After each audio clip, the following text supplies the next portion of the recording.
Want the reward? Do the damn work. Challenge yourself. Inspire change.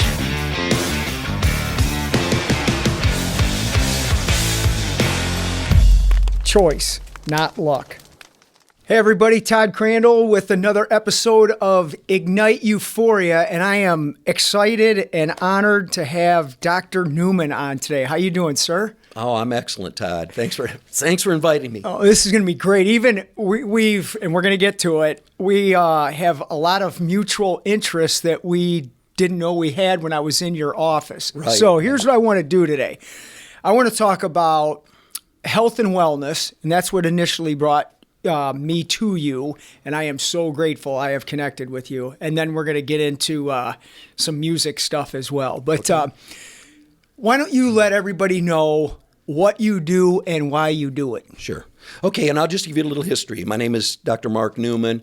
I was raised in a family. My mom's a nurse. My dad was a Korean War veteran. He was a field medic. So I kind of saw some neat things. He worked at General Motors and what we called the shop hospital.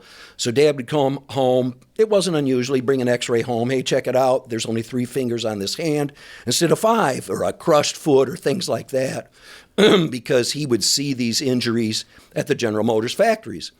So that was my my lead-in, my interest, excuse me, to healthcare. And what actually took me right there is I was working out at a fitness facility, and 2 consecutive weeks, a couple different gentlemen came up to me and mentioned, "What are you going to do with your life?" Because I was a senior in high school. Believe it or not, they both talked about chiropractic. Said, this is a natural health care practice that you would probably be interested in. So literally, I'll fast forward, my first career was as a chiropractor. In 1990, my daughter was born, and we did a natural birth. Everything was good. We did wind up at the hospital. My wife did not deliver at home, and the finishing reason was she wasn't supposed to be at home. About the second morning when we were supposed to go home, doctor comes in and says, there's a funny little sound from your daughter's heart. Probably nothing. We're going to check it out. Well, fast forward that. At 10 days old, she had her first major heart surgery. And then it was 24 days later before we brought her home. So that was a life-changing experience. My wife and I realized we were going to have some major storms and issues in the future. So that led me to initiating what I needed to do to go back to medical school. And that's where my medical career came in. So I went back to medical school at, in my 30s and became a medical doctor. And my purpose there wasn't so that I could do trauma and blood and guts. I was not interested in that. I was interested in furthering my education to helping people maximize their health. And so that is my take on healthcare. I tell people, I have some sayings that I've learned over the years. Number 1 is that your health is a marathon. Number 2, it's a lot easier to stay well than to get well. And then number 3, good health doesn't cost, it pays. And then I tell people foundations of health are diet, exercise, stress reduction, and then we can build on it from there. Phenomenal. That's why I'm honored to have you on the show. It's interesting how certain things that happen to us in life lead to life's purpose, if you will, right? Sure. So you mentioned marathons. I have a little knowledge of those. I've ran a couple of them, right? Yes. Yes. And I came to you because I started noticing in 2009, after competing in quite a few physical events, that things weren't going as well as they used to. And so for the past decade, it was this constant decline of, having these little nagging injuries that I wouldn't be able to run for 2 weeks, or then my back started hurting. So I did pick up chiropractic for a while. But I couldn't do what I wanted to do. My mind was there, but my body just wasn't following. And HRT came up a couple times with people, and I really didn't know what it was about. And your name got kicked around a few times. And this past, summer or whatever, I said, I'm going to call this guy. And I came in and saw you, and right away I'm like, this guy knows his stuff. He thinks the way I do. He's focused on natural ways of getting better. And you gave me a decade back. And I can't thank you enough because I am mentally more alert. I'm running like I did when I was in my early 40s. I feel fantastic. So thank you. And I'd like you to talk about why I feel that way. What did you do for me that you can do for other people? Right. Well, we all probably understand as we get older, we tend to get tired. That machine starts winding down. The natural course of aging is slowing down of metabolic and physiologic functions of the body. So I tell people, for most of us, if you're looking to maximize your health, you're going to need to supplement. Now, most people hear the term, well, I got to, take a vitamin or this or that. I tell people, let's not talk about it in that manner. Let's talk about supplementing. You supplement food to nourish your body, to continue being healthy and for life itself. So how about if we talk about supplementing? It might be vitamin, mineral, organ, enzyme, tissue, or hormone supplementation to replace what the body is not producing anymore. So it's just a matter of measuring and then working to kind of fill those blanks where the body's not producing what it needs to anymore. You're saying it in some terms that I'm not versed at speaking in, but you're absolutely correct in this, or how I feel from what you've been doing for me the past couple of months. Can you educate me and our listeners on what I'm interested in is obviously you get older and there's a decline. But it seemed to me like the decline it wasn't like instant. It was this progression. And the turnaround time from doing an Ironman it would take me longer to recover. So what is going on in the body that it takes so much longer to recover from, like, say, an Ironman or a marathon or just in general wear and tear? Sure. What is that like and why that has such a profound impact on the body? Well, I always say that, for males and females, hormones are the octane that run the body. If you don't have that, you don't have the fuel you need for energy and so forth. So what we do for most of our patients that come in, be they male or female, their complaints are going to be a fatigue, decrease, loss of what I call that zest for life, that drive. Their memory, focus, and concentration is probably off. Their sleep isn't as good. Recovery from exercise, heavy work, things like that is not as good. Their libido usually isn't what they want it to be. They notice an increase in body fat, decrease in body muscle mass. So what we do then is we measure. And for our males, the main key there for most of them is going to be the testosterone. For our females, the female body is a lot more complicated, obviously. They've got a lot more hormones and so forth. So that female body we enjoy working with females, and we do, but theirs are usually more complicated. There's more pieces there. So what we do is we measure and we replace. Let's talk about females for a second because I want to get to them because a lot of women are asking me, can I go there as well? And I'm like, absolutely. Talk about the process for women that are coming to see you and maybe why they're coming to see you that's different from a man and what specifically a woman can expect from your expertise. Sure. For most females, as they move into that menopausal age, it's a real interruption in their life. Their energy, obviously, their mental focus and concentration. But one thing that they notice is these hot flashes and night sweats where the body's really going through these dynamic changes. And that's very interrupting with their quality of life, especially their sleep. Now, most people know that if you don't get good sleep, your body doesn't regenerate, your health will take a quick decline. So for our females, that's one of the big things they notice. I mean, boy, their health just really declines rapidly versus the male body.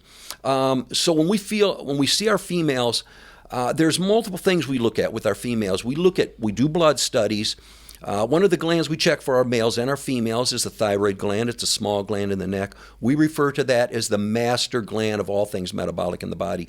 We know that has to be fine-tuned for that body to work well. And then for our females, then we dive in a little deeper than our males. We do what's called saliva testing for them, where we look at a variety of hormones. We look at their progesterone. They have when we say estrogens, we're really talking about a group of different types of hormones. They have estrone, estradiol, estriol. So we take a look at those for them. We look at their testosterone, just like you and I have estradiol and progesterone. We have it in much smaller amounts, but it needs to be balanced. So we look at that for them. Then we also look at their stress hormones, their hormones of cortisol, their DHEA. Because that female body is so dynamic and there's so many different things happening to it, that's usually a big player too, to look at that. And the cortisol for both males and females is made, produced, stored, and released in the adrenal glands. You know, one of the things that at Racing for Recovery that we focus on is this balanced, holistic lifestyle to help people feel vibrant, to get their energy back and live well. How important would you say that exercise is for anybody in general? Like when I came to see you as a 53-year-old man who was still very active, are you 70 now? How old are you? I'll be 65 next May. Okay, sorry. Yep. 65, right. But you have that vibrant energy on you. And you were talking to me earlier before we started taping that you were a weightlifter and stuff. How much of daily exercise, it doesn't have to be extreme, but some form of movement, how imperative that is to overall health? You just said the word movement. Movement is life. Physical and mental movement are life. I always use the motto, some workout's better than no workout. Mm-hmm. When our patients come to see us, especially for hormone replacement, I always emphasize that when you're doing hormone replacement, I always use the word resistance exercise will help multiply the effects of your hormone therapy. End of discussion. I say it is virtually impossible. My 3 keys: diet, exercise, stress reduction. Impossible to maximize your health without exercise. And I tell patients, because I believe in the KISS principle. Keep it simple, stupid. People can do that. So and that's not an insult. That's just a simple term. I always say resistance exercise will give you the most bang for your buck. Because if a person says, okay, Mark, I'll give you 30 minutes 3 times a week. I say, okay, do resistance exercise.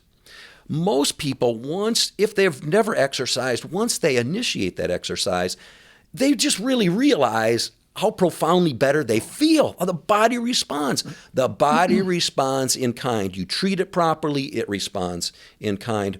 So I tell patients it is virtually impossible if you're looking to maximize your health. Can't maximize your health without exercise. And that's what I'm glad we're talking about this, because there's no quick fix in this. And this is not the standard here. I'm going to go see Dr. Neumann. He's going to give me some sort of pill and everything. That's not what we're talking about here. This is an adjunct to the healthy, productive lifestyle. And that, again, it's imperative. This is for people who are looking to put in some work, and then along with your assistance, they're really going to feel some results. And like I said, I keep talking to Eric, who's another one of, he works here and is one of your patients as well, but we're having these conversations of just how great it feels, not just physically, but mentally, emotionally. It's constant vibrant, right? Vibrance, right. And I love that. This is a question I have for you in this. Do you think with some of the volume of exercise that I was doing with Ironmans and stuff, because a lot of people in my close family, they'd say, you're hurting your body and all this stuff. I didn't think I was hurting myself. I just think that decline of the normal process, that was the problem, because my mind was still there. I just needed to find the solution to how do I keep this body going? So the question is, excessive exercise, the way that myself and some other people do, isn't necessarily a bad thing as long as you're taking care of yourself in the proper manner, right? Right. And I think the more... Certainly, a person like you who's so finely tuned, you're listening to your body. Your body's speaking to you. You know if that ankle hurts. You probably know that's probably overwork versus wow, man, I just injured myself. So that's why I say your health is a marathon. You know what most of us probably did at our 30s, 40s, 50s, 60s, 70s, even hopefully into our 80s or 90s. That's going to change, but you've got to keep pushing forward. I mean, there might be a day that you can't do that triathlon. I'm not saying there isn't, but your body might come to that point. But nevertheless, Todd is going to keep working out, taking care of himself. That's where it is, that your health literally, it is a marathon. You talked about, as far as the recovery and so forth, hormones, like I say, are the octane that run the body, and also your health, your metabolic health isn't balanced properly without proper hormone function. So that's kind of where inflammation starts creeping in. Inflammation, and inflammation is the root cause of all aging, degeneration, and disease. So you want to address that, to keeping your body metabolically fit, hormone balance, diet, exercise, proper rest, stress, remove stress from your life as much as possible. That's an interesting comment, because it's even, I'm not telling people you have to run an Ironman to be healthy, or certainly not to be sober. And I agree with you. I'd love to be the oldest Ironman to ever do one of those. But we're getting back to the same thing we're talking about. Some type of movement, whatever that is, to me, it's the foundation of everything else that's built upon it. Because if you're not feeling well, you're not going to move. And that's why I think people get into these sedentary lifestyles, is they don't feel well and it stops, as opposed to, well, where's the solution to feel better? But do you have a hard time getting people to grasp the fact that through their effort, they can have the desired outcome, that it's not just this, here's a pill and everything's going to be okay? Well, I'm always upfront with patients. I'm just honest with them. And I think usually when they meet me, like you say, when you met me, I try to build a rapport with everyone. I try to meet them where they're at, but then I want to tell them the truth. I want the best. I don't see people as just patients. I connect with people. I connect with people. And so I just tell them, from my experience, I've been in healthcare for 39 years. The beauty of it is I learn every day. It's a learning experience. Every day is a learning experience. You kind of brought that up. So, I'm certainly of that age where, a lot of people in my age group, they're retiring or thinking about that. I tell people, listen, I'd rather not even use that term retirement. How about we use this term changing gears? There you go. And then I remind them, movement, physical and mental movement, are the keys to life. If you think you're retiring, you're going to pop into a chair here and start flipping the TV, you might as well build the box, because it's over. Right. It's over. Your quality of life, we weren't made to sit around. We were made to sow into people. And I think as I've learned more about you, for instance, how you've sown into people, I look at the facility and things here, and it absolutely blows my mind to know what one man has done, took the lemon and made the lemonade out of your life, and have sown into other people. That's really what life should be about for all of us. That's what we're trying to do here at Racing for Recovery, is get people to understand it's like wherever you're at in your life, there's another, as you said, there's another gear. Yeah. Actually, there's 2 or 3 more gears in there, right? Yes, there's always something left in the tank. Yes. Talk about you. I didn't know this about you, but your weightlifting stuff. Why did you pick up weights initially as a kid? You weren't into, we talked about hockey a little bit, that wasn't up there, but why weightlifting and not ice hockey? Right. Well, I had related to you when I was 14 in gym class, broke both the bones in my right forearm. They didn't heal properly, had to go back in. The surgeon had to break them again. At that point, he said, you need to find a sport that's not contact, where you're not going to hurt yourself. So that led me into weightlifting, and I had a neighbor that kind of introduced me to a gentleman who was a powerlifting coach in our area, and so that was just a path I followed. What did that exercise do for your mental betterment? Like, how did you, I don't even know if you were aware of it back then, but even getting older and lifting weights, how did that enhance your mental fortitude? Right. Well, again, I think the exercise itself, you don't pay the price, you reap the benefits, and just feeling good about myself, feeling good about the things that I achieved as I started competing in powerlifting, having a coach that, and mentors around me that pushed me, that drove me, got me moving down the right path in life, and want to achieve things, want to be a goal setter, but also want to sow into other people. It's fun to see your own success, but man, it's just as much fun to see other people succeed. 100%. And I understand too that we have a mutual connection in Dan Jones, right? Yes, yes. Probably the most intense gentleman that I know. Though the Bible does say iron sharpens iron, and if you want to be sharpened, Dan Jones he'll take the rough edges off you and sharpen you. I've known that guy for years, and we were talking about this off the air as well, that when we played hockey together in warm-ups, this guy, when we were kids, he had a cannon of a slap shot. We were down in Bowling Green, and he took a slap shot, and it hit me in the shoulder in warm-ups, and I couldn't even move my arm. I'm like, God, this guy's going to kill me. But it's so great to see what he's doing in the community to help younger people pursue their goals and everything, right? Yes. And I've been very fortunate. In fact, I told you his daughter married my son. Yeah, that's awesome. So now we're connected in that way, and she's a wonderful person, Caitlin.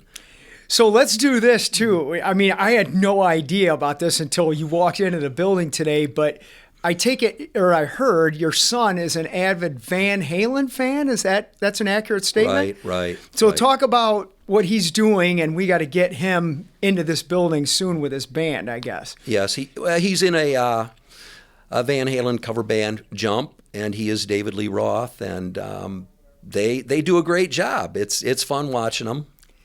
That the poster that we have up on here, and you showed me one of their posters for one of their events. Right. I'm like, oh my God, it's that same thing. Yes, you know? yes. Where did his love for music come from? Truthfully, I would say the way that probably built up is a gentleman we went to church with was he was a musician, but he also taught martial arts. So when my kids were young, we actually had this gentleman come to the house, teach our kids martial arts, and we had a piano, and he taught them piano, and so it just built on that.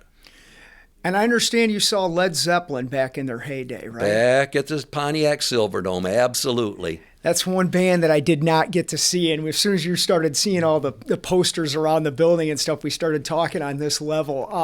What was it like seeing Led Zeppelin back in their heyday? Well, there was 80,000 people in the Pontiac Silverdome, and it was a happening is all I can say. I don't know how to describe it other than that, And now back then, in the mid-'70s, which people probably don't even realize today, but I mean, people would have firecrackers and I mean, things like that and bottles carried in. And I mean, it was just an all out party. Let me tell you, it was pandemonium is what it was. Do you still listen to them today? Yeah.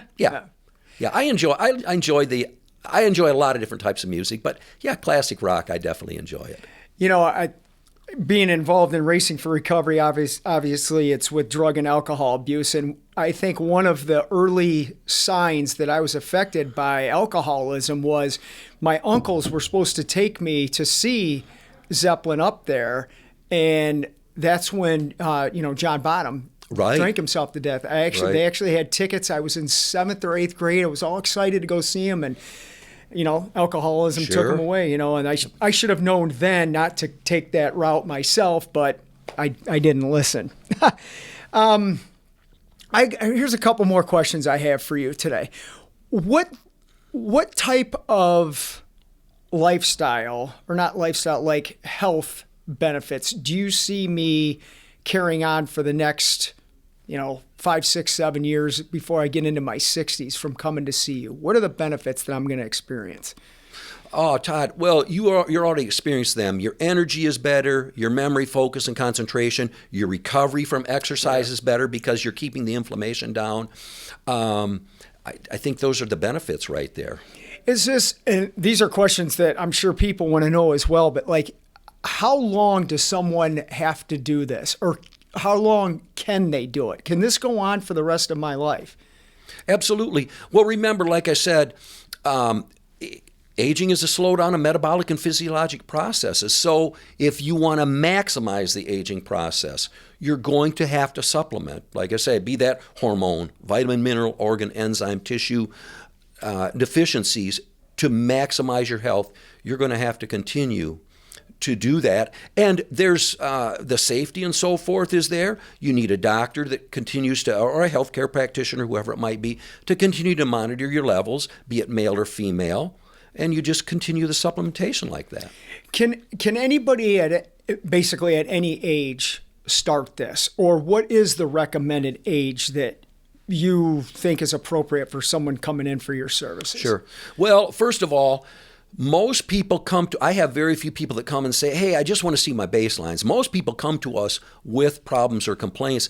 We see people even into their 20s that have hormone deficiencies, both in male and female. I don't know if you recall my charts or where I brought them in here, but when you had told me how low my levels were and where they should be, I was astonished. But yet it gave me an explanation as to why I was feeling the way I was feeling, because I'm a type of person, whatever there's a problem, I don't just say, oh, well, this is a problem, it's not working, and quit. I want to find the answer to it. And again, that's why I'm so grateful that I found you. But it blew me away of literally how much I was lacking. And I want to make this clear to people. I'm not taking this stuff to get big muscles and all that stuff. I'm taking it just to be my best as a 54-year-old man. It's not cheating. It's not trying to be something I'm not. It's trying to just maintain that aging process or pushing it off as far as I can. And that's the point of what you're doing. Yeah, excellent statement, Todd. Yeah, our goal is to maximize normal physiologic levels. My goal isn't to build superheroes. Yeah. You know, there might be somebody else, and I don't have any problem with what anyone else does, but my goal, you know, again, maximize people's health. And truthfully, in the type of medicine that we talk about, that we do, anti-aging and functional medicine, our goal is for people to live a long, healthy, vibrant life and die suddenly. Now, that might sound funny for a moment, but because none of us have total control of that. But again, you know, our goal is to help you live a long, healthy life. And I always kind of, when people ask me, what's the ideal life? I said, well, I think the ideal life would be for Todd to take his great-grandchildren for a day at Cedar Point. You know, he's 86, 88. You had a great day at Cedar Point. You went home. You sat home down in your easy chair to watch the news. That's where they found you the next morning. Bingo. Right. How great would that be? I mean, if we could all write that story, you know. You know what? I don't think I've ever had a conversation like this with somebody about, you know, dying suddenly. And that's how I want to go. It's not, you know, another 10 years of declining because of some illness that could have been prevented by lifestyle change, right? It's living well, and oh, something happened and that was the end of it. Great. I'm good with that, right? Right. But that's going to happen to me when I'm 100 still doing Ironmans. There you go. Right? There you go. I've asked you a lot of questions today. Is there anything you want to ask about me or anything about Racing for Recovery or more music stuff? I have to say, you know, I kind of came in here blind. I told you I kind of looked at your website, so I had a little better feel of what you did. And in fact, I wound up in your other building, and I had no idea just what a phenomenal organization. I mean, and what's happening here. It absolutely, I must live a sheltered life, is all I can say, not to have known what was going on out here. And I would just think, man, any way you can get the word out, I'm sure you have. As I look around here, you've got a lot of connection and so forth to the community. Well, I appreciate that. And that's, again, why I'm so flattered that you came on here, is because this is just an extension or another resource that, you know, through being sober for, you know, almost 28 years, I've just found you. And it's that philosophy that I have, and you said it earlier, we always can learn something. We always can get better. And I just like to take my own personal growth and then offer it to other people. And I think that's what life's about, right? Finding purpose and then giving it back. Absolutely. Right? It was a pleasure having you on. Thank you very much. Thanks, Todd. Until next time, everybody, check out more episodes of Ignite Euphoria on our YouTube channel. And if you or a loved one is suffering from addiction, please call us at 419-824-8462. Have a great day.